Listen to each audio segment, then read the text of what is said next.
Hello and welcome to Joy News Prime live from our studio here in Kokomlemle, Accra. This is also live on DSTV channel 421, GoTV channel 125.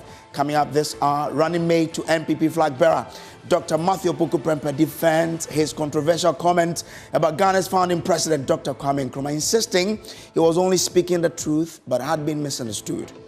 Kaya, they are doing response. They visit Ghana 1957 from Kwame Nkrumah.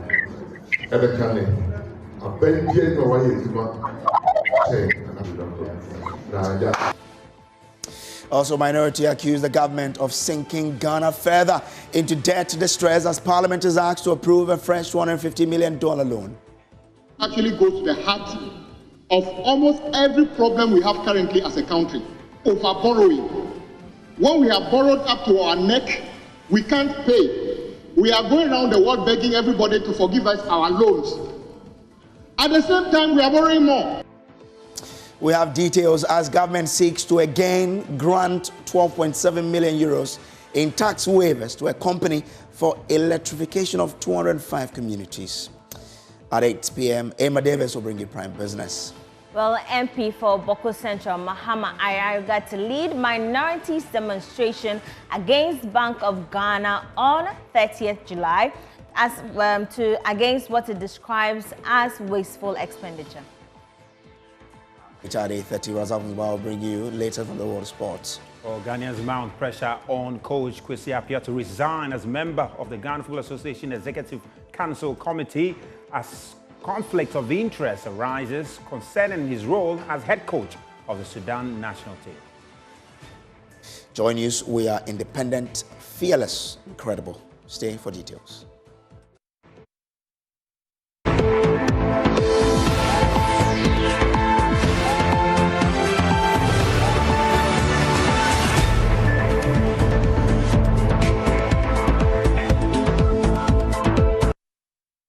It has been barely 24 hours since he was outdoored as running mate to MPP flag bearer Dr. Mahmoud Bawumia, but already Energy Minister Dr. Matthew Opoku Prempeh is on the defensive after sparking controversy. He had claimed at his unveiling rally last night that not even Ghana's founding president Dr. Kwame Nkrumah had achieved more than current president Nana Akufo-Addo. He claimed President Akufo-Addo's achievements are unmatched in Ghana's post-independence era. Ghana, Ghana, President Akufo-Addo called retirement. But if the Mr. Kessler who said, a free style Ghana from 1957. Ever President be our Ghana chair and Ado Akufo-Addo. Me say a free 1957. Back then, mo former Kwame Nkrumah no, mo former Obia di wa abedi mampanya. Wa Ghana ho ban. E Ghana call nim chair and Ado Akufo-Addo. Me can say. Yadi Jawa, near the Swam. Yadi Jano, no, of us why ye mania kono. It's in Nigeria. Yamma see 2008 the BCBO. Chama would be kind of make us so. The Abaya fair, the Abaya Nimonyam, Sanana Dubako, Adako, one over. Not 7 January. What saw on one in your trouble of your son? Maybe the back.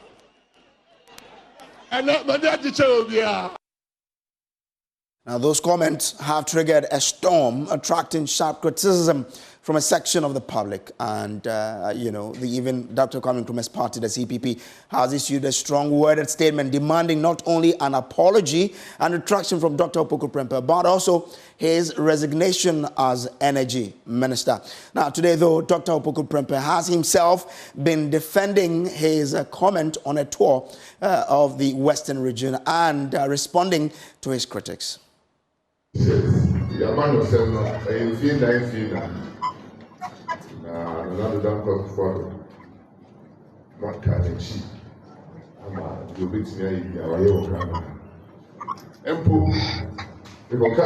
they are doing response. They visit Ghana 1957 from Kwame Nkrumah. Ever can a Benjamin no way to my chain and I don't know. Now, I'm just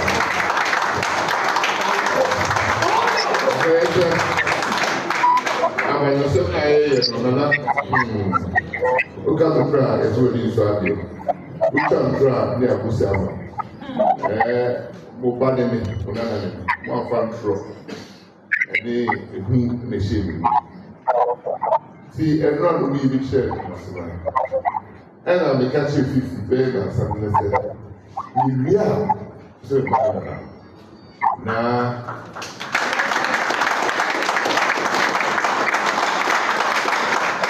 The woman sharing now, and it's Bruno Emoy. The defeat ended and if they are the cross. Then not true. Never got but send the chair. Now, I call body attire, chair body attire. See, then you only now. If you pass on that one now, to be about one, and that's what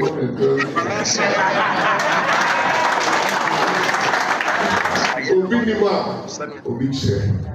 To make it time, I'm going to make sure that I be at another year. In some of who are there now, you get them, you're not a map depending so, and now the depending so I perfect.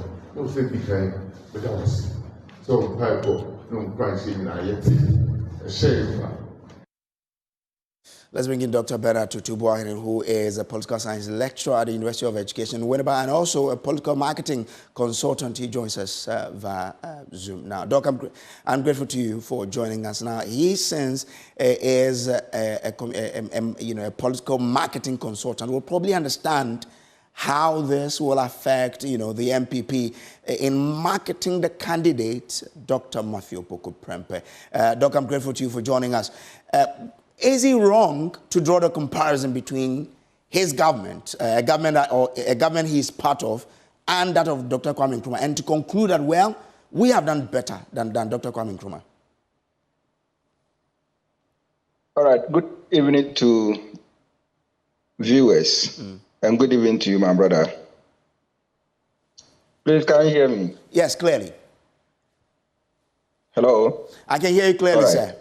So, all right. So in this assessment where, Dr.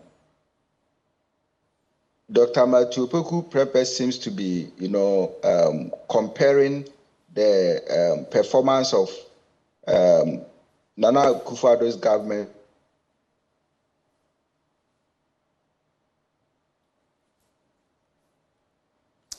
Well, so we're speaking to Dr. Tutubuahene, who is a political communications consultant and also a lecturer at the University of Education. But Doc, if you can hear me, I want to understand whether or not Dr. Matthew Opoku Prempeh was wrong to draw that comparison between his party. From what Nana Akufo-Addo from 2017 up to this time, had been working with. The economic conditions are quite different. The resources are not the same. And therefore, it would be very wrong for anybody to be doing such comparison. I feel and I believe that when we even compare the cost of the Temamoto Way as at the time to the current cost of the same construction, we may not probably have the same figures. So even in terms of projects and all that, so if you have certain resources in 1957 and 2024, we probably will not say that, yes, these resources will give us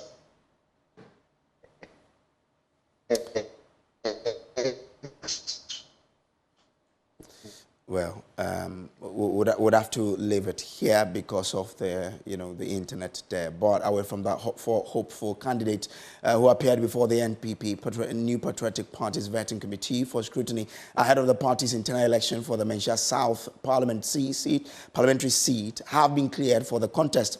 5 aspirants pegged forms on Monday, but one failed to file at the end of nominations on Tuesday. The 4 persons going into the election include Nana Afriye Prempeh, brother of the current MP and MPP running mate to Dr. Matthew Opoku Prempeh. My colleague Nabwachi Yadom has more. Monday, the New Patriotic Party opened nominations for the Menchia South parliamentary race scheduled for Sunday. At the close of submission yesterday, 4 persons had submitted their forms, including the brother of the incumbent Member of Parliament, Dr. Matthew Opoku Prempeh, who is known as Nana Owusu Afriye.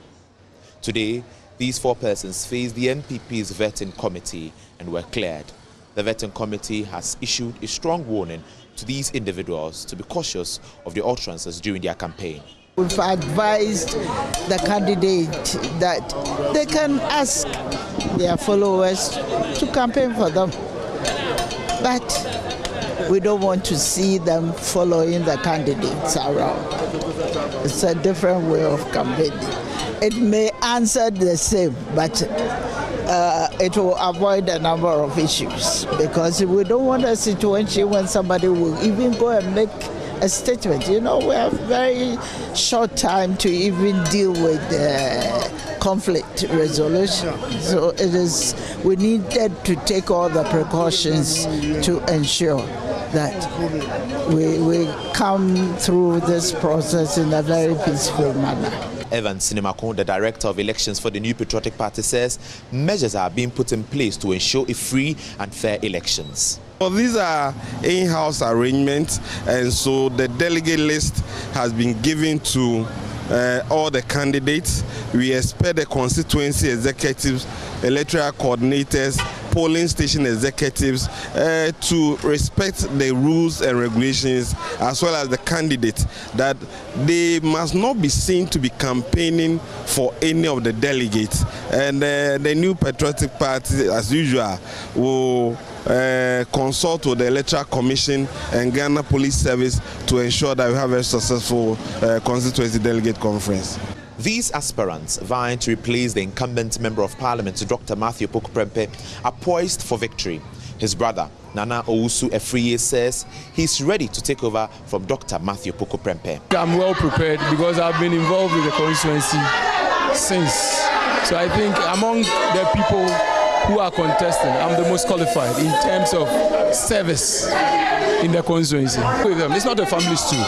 I think if it's just to be a family stool, I wouldn't have come here. I'm putting myself up for the delegates to make a decision. So that clearly tells you it is not a family stool. If it's a family stool, it would have been my family members making that determination. But this one is a family stool in relation to MPP. So the family of MPP within the constituency are the one to decide who to. And I believe I'm a royal of the MPP family in Menchia South. So I qualified to contest. Asiaho, where Asiaho means victory. So on Sunday, delegates, I come to you, do me the good honors by awarding me the winner after 1 p.m. At the end of the day, the New Patriotic Party concluded the vetting process and conducted the balloting. These aspirants are ready for Sunday. For Joy News, my name is Anabuachi Dankwayadom, Kumasi. From that, let's take you to Parliament, because minority in Parliament say they cannot understand how the government will be asking Parliament to approve $250 million loan at a time it is asking its debtors to forgive or postpone the repayment of its debts. According to former Majority Leader Oseche Mensah Bonsu, the loan is for the Ghana Financial Stability Project. There's more in the following report by Parliamentary Affairs correspondent Kweku Asante. Ghana is in the process of finalizing its arrangement with external creditors to restructure its debt. But at the same time, more loans are coming to Parliament for approval. In fact, in the last few sittings of Parliament, they've approved $150 million that the minority opposed to for Greater Accra Resilience Project. Today on the other paper, a new $250 million loan has been programmed and referred to the Finance Committee. The minority say this clearly shows that the government is not intent on taking Ghana out of its debt distress position. Listen to Governor Kwame Agboja make a spirited argument against this loan agreement even before the Finance Committee will present a report to the House. This actually goes to the heart of almost every problem we have currently as a country, over borrowing. When we have borrowed up to our neck, we can't pay.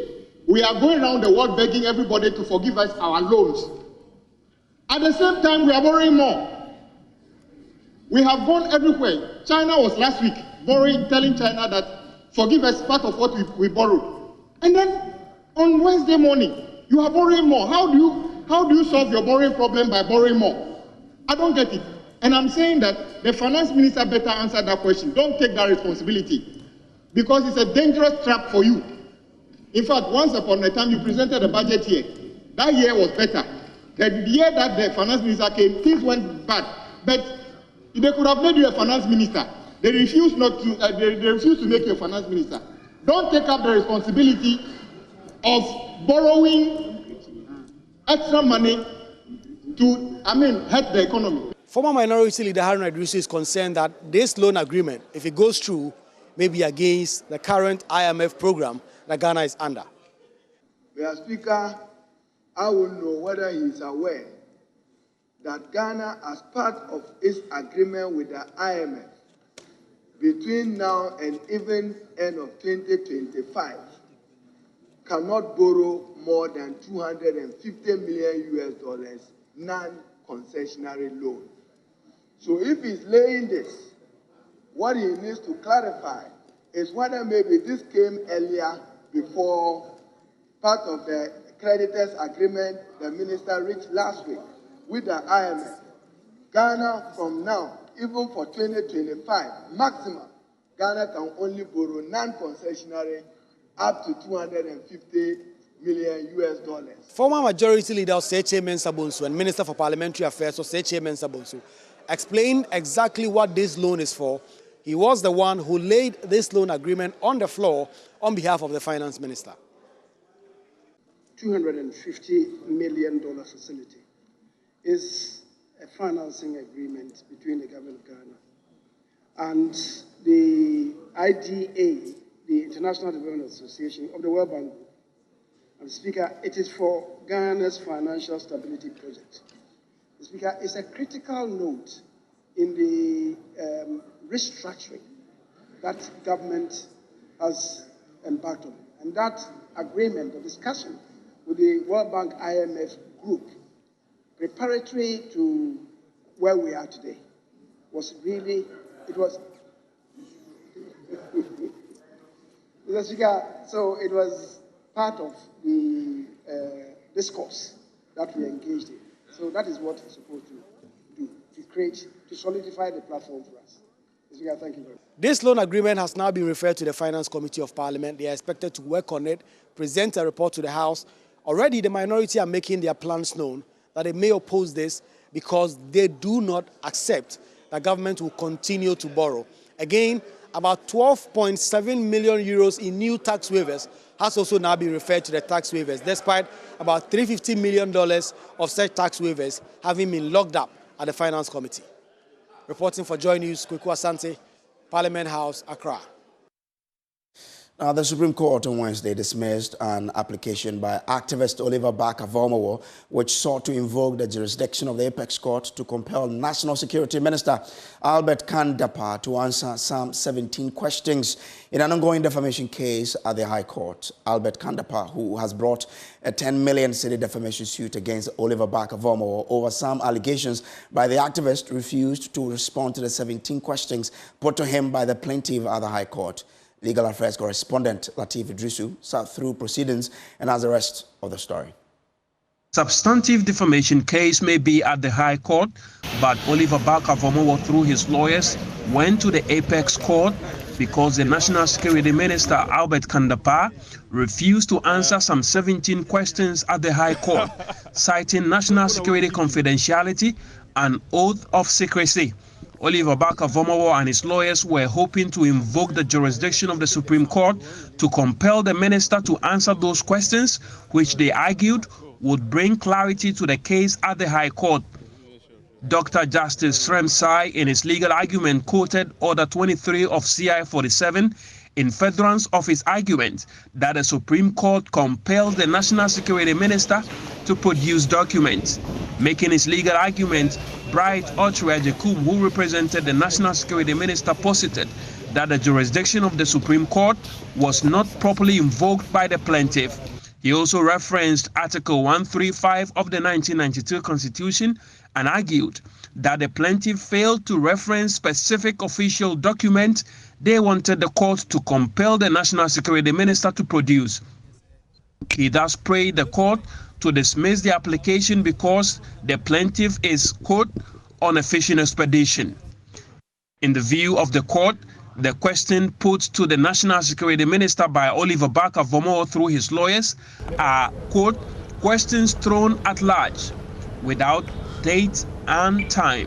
Chief Justice Gertrude Tokonu, in explaining the difficulty the court had with the application, pointed out that even if the court agreed and granted the application, it was going to be difficult in crafting the order, and inquired why the plaintiff came to the Supreme Court under Article 135 but failed to state the specific official documents they wanted to be disclosed by the respondent. Delivering the ruling, the Chief Justice said, quote, after considering the application, the court sees no reference to identifiable documents and thus dismissed the application she described as unsupported. The activist Oliver Barker-Vormawor still insists that the National Security Minister Albert Kandapah offered him a $1 million United States dollars bribe and threatened him that if he declined, he was going to use national security apparatus to come after him and persecute him. Mr. Kandapah claimed that he was acting on behalf of the authority of the state when he offered me $1 million. He claimed that if I did not accept the money, that he was going to use official apparatus of the intelligence agencies to come after me and face the country. Our questions are clear. Did at any point the National Security Council authorize Mr. Kandapah to engage in any of the actions he has engaged in? One, persecuting me, one, offering me money. He refused to answer those questions, claiming official secret. The court said you didn't specifically state a particular document that should be produced. If you ask the court, did cabinet make a decision? What are we referring to? How would cabinet's decision be evidenced? By minutes of cabinet.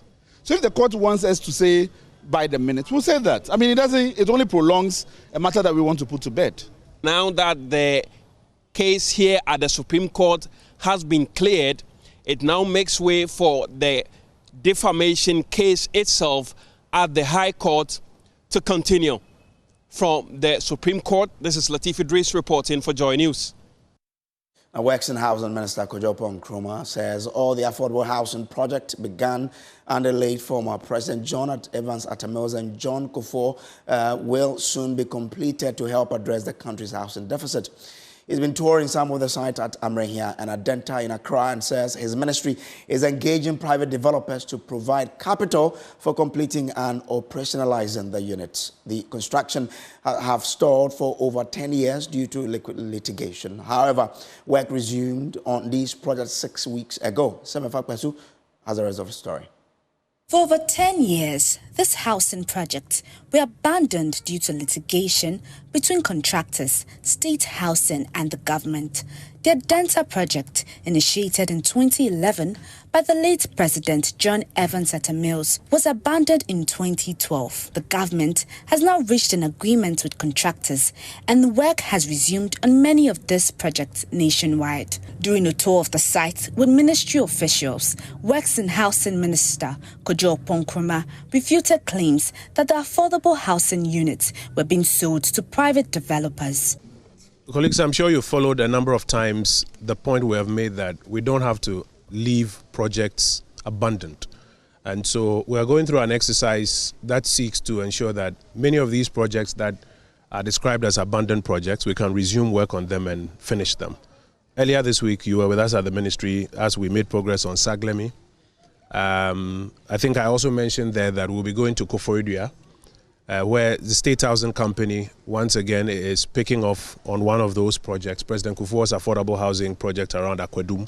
They've made a lot of progress on that one, and they will be resuming work on that shortly. 6 weeks ago, as part of that program, they resumed work on this particular project following the litigation there. Just to make a little point that the contractors or the private entities that we are bringing into these projects, we are not selling the projects to them. I noticed, for example, that after Monday, there were those who were of the view that we are selling these projects to private contractors. We're not selling to private contractors. We're inviting private sector in to work with us to complete. So here there are private subcontractors who are working with state housing to finish it, and then they will sell it to the public, which is the intendment. In Koforidua is the same. They're working with a private subcontractor who will be doing the same, who will go there and see it. In Saglemi as well, we've invited the private sector not to come in and buy, we're not selling, but to come in, bring in their capital. Government has already invested $200 million into it. private entity would come and invest the estimated about 100 million, and then together we will complete the project and sell as affordable homes to the Ghanaians. So it's important that we have an understanding that because of the limited fiscal challenges that we have, or the limited fiscal space we have, government cannot necessarily bear the burden of pre-financing everything. The CEO for the State Housing Company, Kwabena Appiah, has provided updates on the housing projects. This is Adenta. We call this place SHC Gardens or SHC Court. This project was started around 2011 under the presidency of former President J.E.A. Mills. It was discontinued somewhere between 2012 and 2013 due to disagreements between the then State Housing Management and then the contractor and the government as well. So it made the project to stall for about 10 years whilst the case was being litigated in court. Finally, we've been able to bring the litigation to a close, and the government have taken it on to move back to site to complete this project as part of the various projects that have stalled around the country. But once we are done with that, we hope to then move to another project site within the Greater Accra region. Across the country, State Housing is developing similar projects in the Central region, where the North Fourth Ridge area in Cape Coast, in Takoradi as well.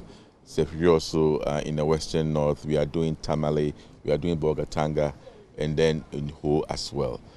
The Works and Housing Ministry has announced that all abandoned housing projects nationwide will be completed and sold to the public. Semafa Bessu's report for Joy News. And I am Samuel Kojo Brace here. We'll take a quick break. We'll be back with more news. Please do stay tuned.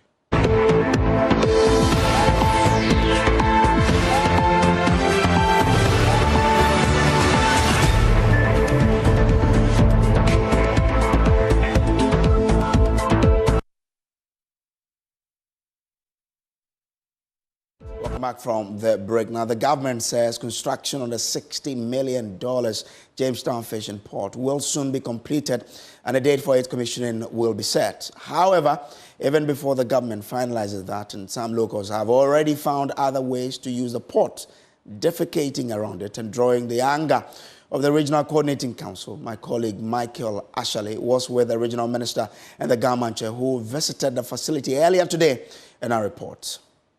Yes, locals have used the Jamestown beach for fishing activities. In December 2018, the nucleated and dirty landing site was demolished to make way for a modern fishing port.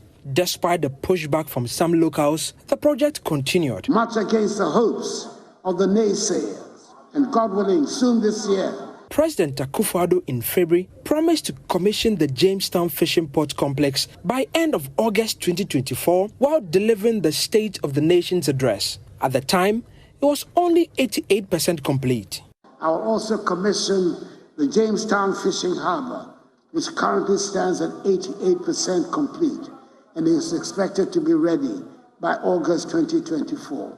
This is the Jamestown Fishing Port, a very huge structure put together by the government of Ghana with the help of the Chinese government to first of all modernize fishing and also to make it more easy for the fisher folks that have been doing this for hundreds of years. Construction of the $60 million facility is nearing completion. The scope is quite big. We have administration block from where we're coming from, where we started from, followed by the crèche, the school building at the other side. Deputy Project Engineer at the Ghana Port and Harbour Authority, Engineer Mavis Alote, explained that inspections have begun and the facility will soon be handed over to the government. This project, I would say, is about 99% completed. The completion date is ending of August 2024. So we started testing the equipment and we are yet to sign off. So we are in the process of signing off. The Gamanche and members of the Regional Coordinating Council toured the facility. Gamonche Kenny Takiteku II expressed his admiration for the project. He also urged the government to prioritize employing locals once the facility is completed. We appreciate the good effort. We have seen that every human phase of this project has really been taken care of. A kindergarten, a hospital or clinic. We have seen all these things. We can train apprentices after your work, because I know that you have a maintenance program for 4 years. And we believe that when you have left, Gadangbis should take over this place, this institution. We believe that our fisher folks, our fishermen, will be able to make the best use of this project. And we believe that it will change the livelihoods of people around the state. Greater Accra Regional Minister Titus Glover said government is now considering a date for the official commissioning of the facility. GPHA by the PNDC law, I've forgotten the exact law, they are taxed to build, to manage and operate ports. So this is going to fall directly under the Ghana Ports and Harbours Authority. And I'm going to, through the Ministry of Transport, address the concerns of my chiefs. Everybody should exercise patience. And at the end of the day, we'll come closer to you and look at how we can all work together. Even before the facility's completion date is set, some residents have begun using the surrounding area for defecation. This upsets the regional minister. That some guys are using around to defecate. It was captured on social media, where a young guy is under the breakwater doing his own thing. But when GAPOA takes over fully, security is going to be enforced. GAPOA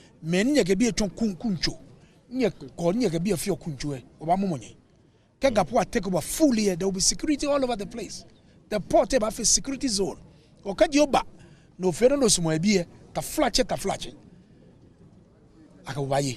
When the project is commissioned, it is expected that hundreds of canoes will dock in the bay, far from the raging terror of the sea waves. For Joy News, Michael Ashale. To Kumasi now, because the city is set to experience an encounter with God and a revival of the church as the city hosts the 2024 edition of the Global Crusade with Kumuyi. The non-denominational event, hinged on Christian principles, is aimed at promoting national cohesion and integration for peace and conflict resolution. There's more in this report.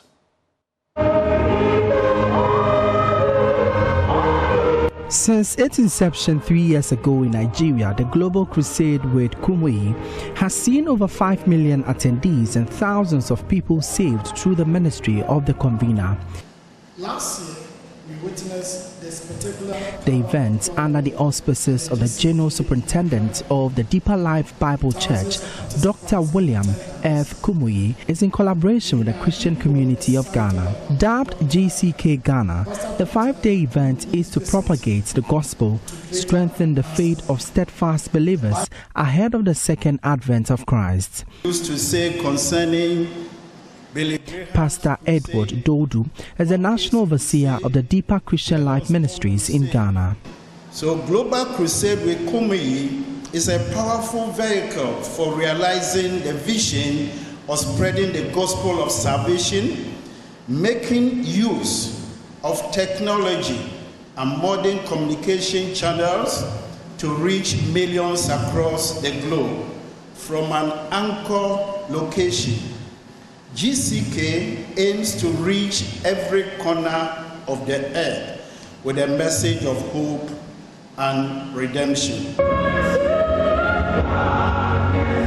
Ghana has in recent years experienced economic turmoil, leaving many of its citizens, predominantly Christians, in a state of despair. But Secretariat Coordinator of the GCK, Pastor Edward Chumsia, believes the event will transform socio-economic development, social adjustment, and ensure political stability. We believe that Ghana as a nation has much more to gain in the transformation of our youth to chart a future course that is full of confidence to succeed, and a mindset tailored towards hard work for future greatness. If we desire socioeconomic transformation, if we desire spiritual turnaround, if we desire a social adjustment and political stability and national growth, then we stand to gain a lot as a nation to succinctly embrace the GCK idea, which is just what countries and nations need to transform the heart and mindset of their people in order to curb these ills that hinder progress and peace. Executive Director of the Salt and Light Ministries, Dr. Joyce Aye, is optimistic of the potential of the crusade in promoting a thriving society. GCK has engaged political leaders and economic actors to map out the path for political independence, peace, and economic emancipation for nations and states, making it a platform for fostering national cohesion and peace. In particular, GCK has welcomed the direct attendance of its events of presidents, prime ministers, and state governors from a variety of nations, states, and countries. The event will also provide an avenue for the youth to be empowered in various professional disciplines for employment. The 2024 edition of the GCK, slated for July 25 to July 30 at the Kumasi Sports Stadium, is on the theme Full Salvation and Total Healing Through Christ. For Joy News, my name is Emmanuel Bright Kweku.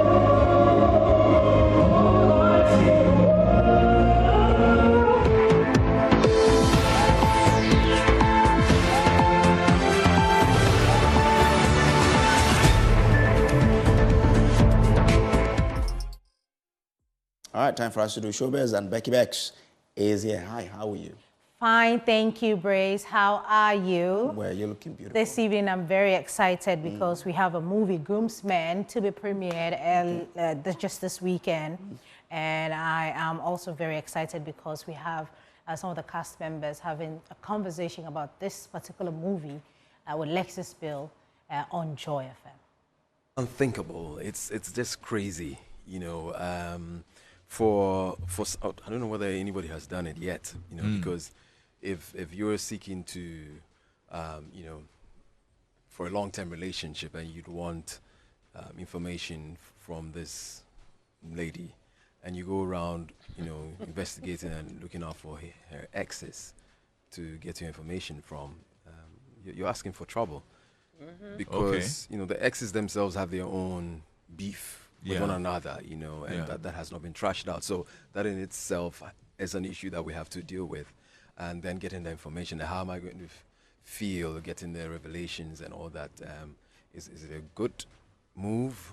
And the exes to becoming groomsmen, like, that's a whole different journey on its own.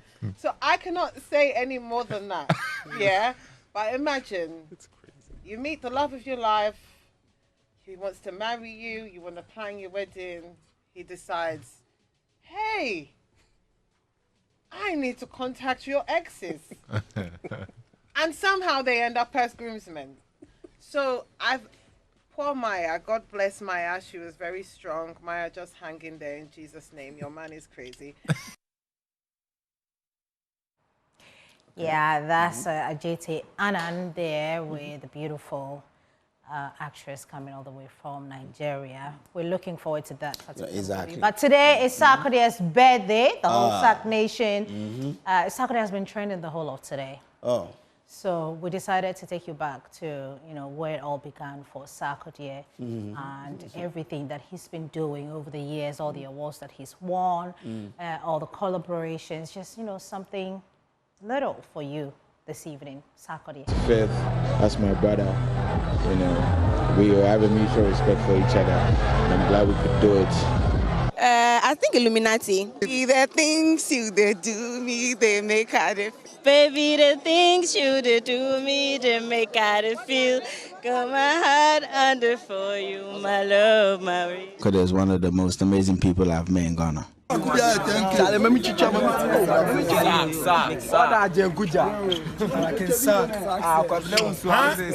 Sark, what is your hold on your Sark natives? I have no idea. It's God, man. It's God, and I kept it organic from beginning. It was never forced on the people. I made sure that I built organic growth and built organic fans. I think that's really it. There's no gimmicks to it. Born Michael Owusu-Addo Sarkodie. Happy birthday to King Sack. We're grateful that you could share your gift with the rest of the world and some of us here. Michael what? Owusu-Addo, Owusu-Addo, yeah. And on that Michael Owusu-Addo note, you want to rap any of his rap songs? I mean, I can beat the rap, the father of rap. So no, he's not the father, but he's a king now. And the father is Reggie Rockstone. So but all the best to him. And I like the wife. So Trace, you like? If I say I like, it doesn't mean I love her. I like the way she is. Great. Because I met her at a program. She was very calm and very we love sweet Tracy exactly. as well. So please log on to myjoyonline.com. That's where you find all the news. Emma Davis will be right here to give you everything happening in the world of business. All right, so thank you.